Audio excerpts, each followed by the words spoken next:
Hello there. How are you? It is Mark with another update and hopefully a bit of insight for all my friends at Brand DIY and anybody else who might want to be tuning into this. Um, I want to share something that I think should be fairly obvious, but the more I think about it and the more I open my eyes and look around, the more I realize that this isn't obvious. And that is, what is the role of a marketer? Now, I came up in the world of advertising. I was raised to think that a client would give us a product or a service, and we would figure out how to create a message around that product or service, and that we would help sell that product or service, working together with sales teams and packaging developers and retail specialists, et cetera, et cetera. So that was our role. That was our playing field, and we stayed within it. Now, we have heard a lot about the differing, rapidly shifting roles of marketing in a digital age. In that it used to be the brief was, what can we say to sell this product?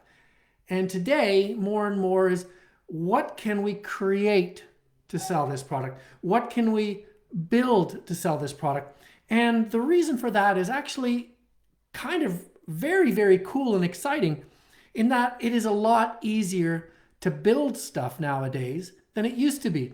I joke with friends, especially people who are just coming up in marketing, that when I was working in marketing, it was virtually impossible to launch a new product because not that ideas were in short supply, there were lots of ideas.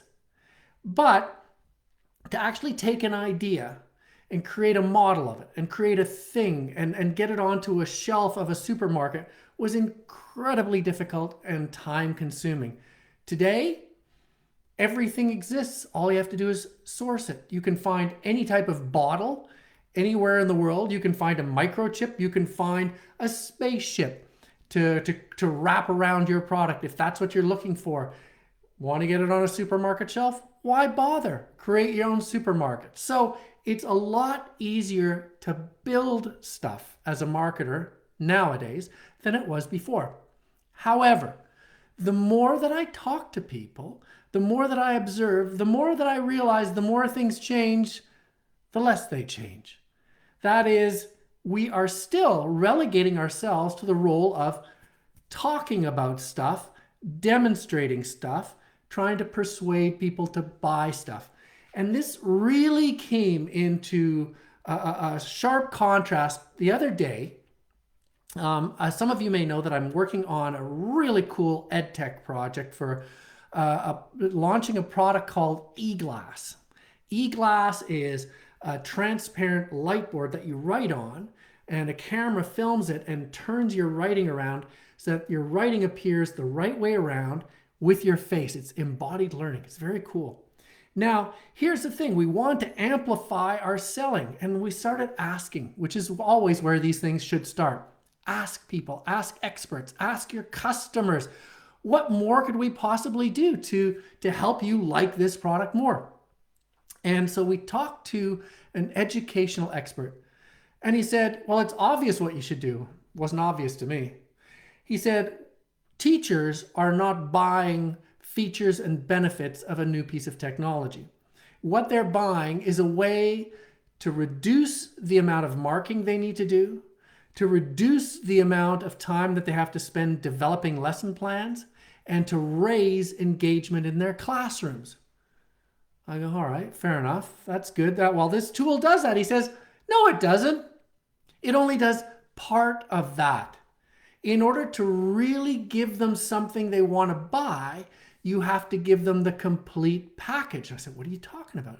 He says, you have to give them lessons that they could use instantly on eGlass, so that when they get an eGlass and they turn it on, boop, a lesson pops up onto the glass and they can start using it right away in the classroom. It's almost like buying a television set and the remote already has batteries in it. You turn on the TV, click, you can use the remote right away, problem solved. But with eGlass, it was a little trickier because it wasn't a matter of putting batteries in it. It was a matter of building something that is lessons. And you got to understand that this is very counterintuitive because we're selling to teachers. And you think teachers have the lessons already, but teachers are also human and they enjoy convenience and stuff being done instantly for them as much as the next person. So I want you to think about that. Is your product a solution for someone, or is it just part of a solution? And if it's just part of a solution, what is the whole solution? And this is where things get really interesting because as marketers, we naturally go looking for problems to solve and ideas to have and creative ways of doing stuff. So once we open up our heads a bit and go, maybe it's not just the product, but maybe it's a whole bunch of stuff wrapped around that product to make it a complete experience for the buyer. It gets really exciting. I'd love to hear if any of you have done something like this where you took a core product and then you turned your thinking caps on and you asked people what would make this a complete experience, and then you went and built that for them. And what was the experience like and what was the end result? I'd love to hear about this. Now, before I sign off, final warning. A final warning. Sounds very ominous, I know. A final piece of advice, a bit of a warning. If you are going to build something, make sure that you build it well and that you build it for the long term. And this brings me back to one of my clients, and they were selling mayonnaise, and I was working on that mayonnaise brand from a sustainability perspective, making things all organic, more wholesome, switching out the type of containers they were packaged in a few years back. And one of the things that our client did, they said, you know what? We are going to reinforce the idea of whole foods, that is organic foods grown in your backyard, by creating a trailer. And this is one of these big semi-rig trailers, but it was open and it was full of dirt, and one lucky community or person or group would win this trailer and they could grow food in it. They'd pull it up at their local community center, they could grow food in it. I thought that was a terrific idea because what it did, it said, hey, we sell mayonnaise, which is part of the solution, but we also will give you fresh tomatoes that you can grow yourself. And that's the other part of the solution. Now, here's why this is a cautionary tale.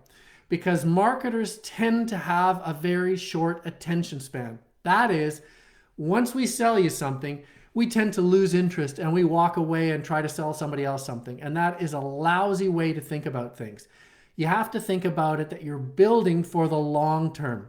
What my client did, they set up this trailer, somebody won it, or a group, I believe it was Boy Scouts or Girl Guides, they won it, they set it up, and then they let it go to waste. They let it go to rot.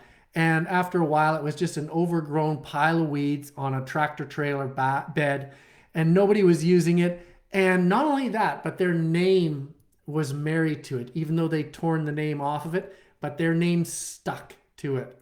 So be careful. If you're going to build something for someone that gives them a total solution, you have to be in it for the long haul and you have to do it right. It's almost like if you build it, you got to be willing to own it as well. So that's all I got for you today. I hope that this insight unleashes you a little bit so you can go and do some crazy stuff on your own and think less marketing and think more building. I'll talk to you later.